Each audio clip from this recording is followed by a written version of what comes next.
Yeah, when you didn't hear me, I was greeting my friends, you, Amitav, others in the panel, and elsewhere in the country. A very good morning to all of you. We're addressing the issue of the continuum of care that a repair tetralogy requires after such brilliant techniques of repair, which our colleagues do for us. Let me start with the story of this 36-year-old electrician whom I saw some 12 years ago. He had had a TET repair at 10 years of age and had a residual VSD closure 2 years later. He had developed progressive effort dyspnea and a few episodes of syncope, one requiring cardioversion before he saw me. And this was his ECG, which showed a complete RBBB. QRS duration is 170 something, right axis deviation, and the arrhythmia is atrial flutter. He had marked RV dilatation due to severe pulmonary regurgitation. So we did an EP evaluation and decided to do an RF ablation for atrial flutter, immediately followed by a surgical pulmonary valve replacement. Of all the choices that Dr. Sachin referred to, we had given him a perimount bioprosthetic valve. He had a horrendous post-stroke course, but he eventually came out of it and did quite well, going home on a small dose of amiodarone. And he went back to work, had even another child. He continued to have an occasional episode of flutter. Now, when I see him 10 years later, he's able to complete 8 minutes of a modified Bruce protocol. He still has a very wide QRS complex. He still needs amiodarone. And we have started him on a sacubitril valsartan because much of his anterior wall, best seen in this M mode, is the patch. He has had 2 patches for VSD closure. If this was an adult who had an infarction, we would have said that he has an anterior wall aneurysm. As a result of that, he has an LVID which is 7. I've catheterized him. He has an ejection fraction of 45%. He has some aortic root dilatation, but there is no aortic regurgitation.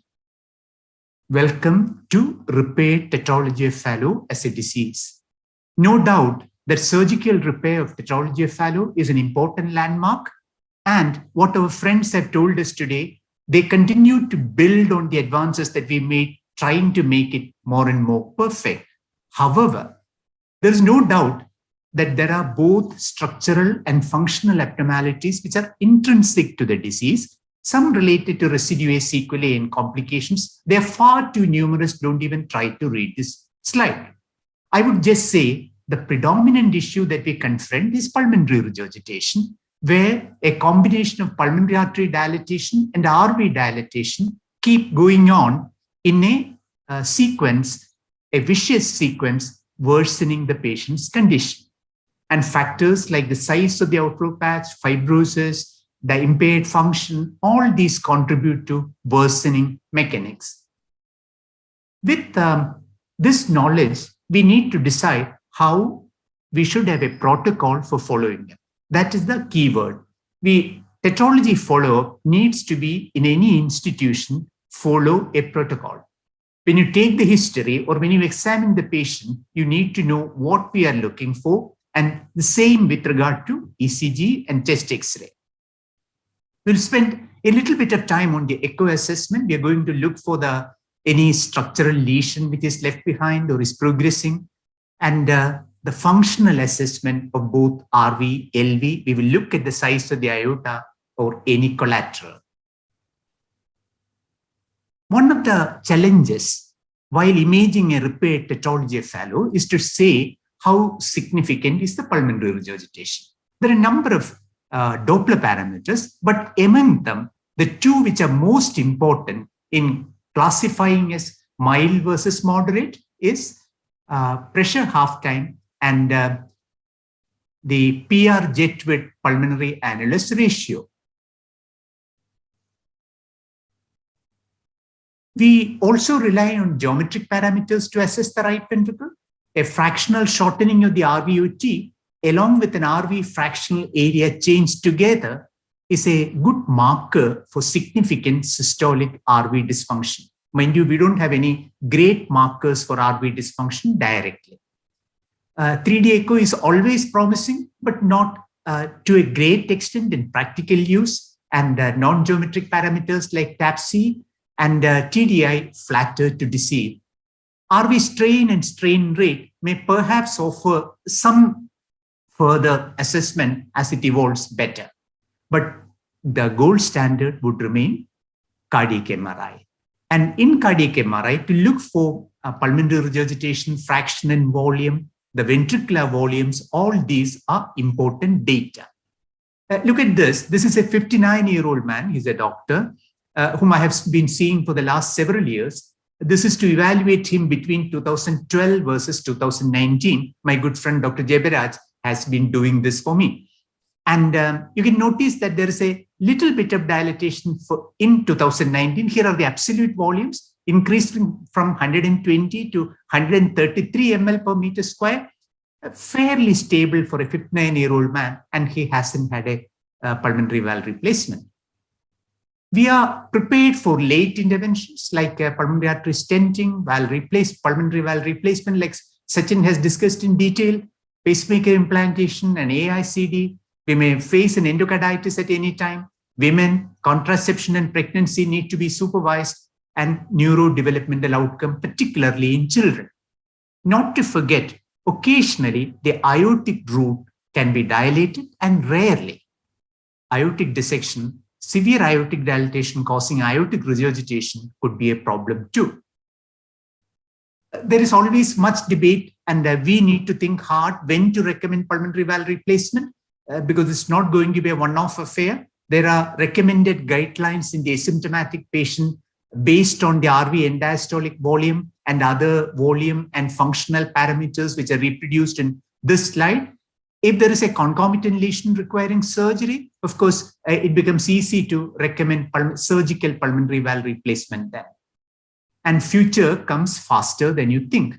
This is a 15-year-old boy who was my patient in Muscat. He had a huge RV outflow with severe pulmonary regurgitation, severe RV dysfunction. At 15 years, he had an Edwards sapien valve.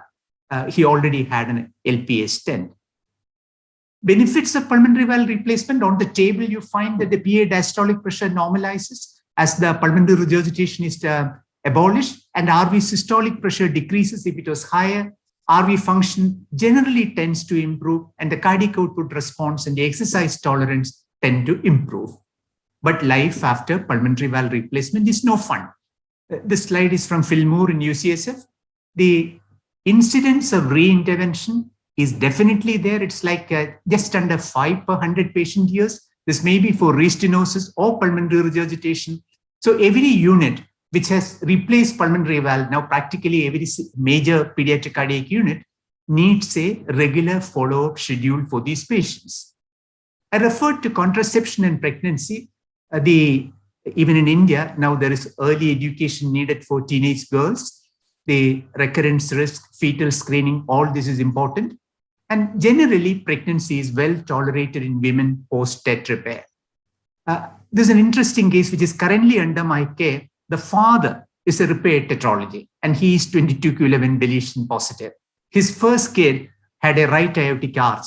The present pregnancy is tetralogy. So remember, even if it's the father who is operated, it's very important to follow up in the fetus. We already referred to arrhythmias after tetralogy repair, and in the late mortality, arrhythmias is a major contributor, and that is from sustained VT-VF, and there is a percentage incidence of complete heart block late after tetralogy repair also.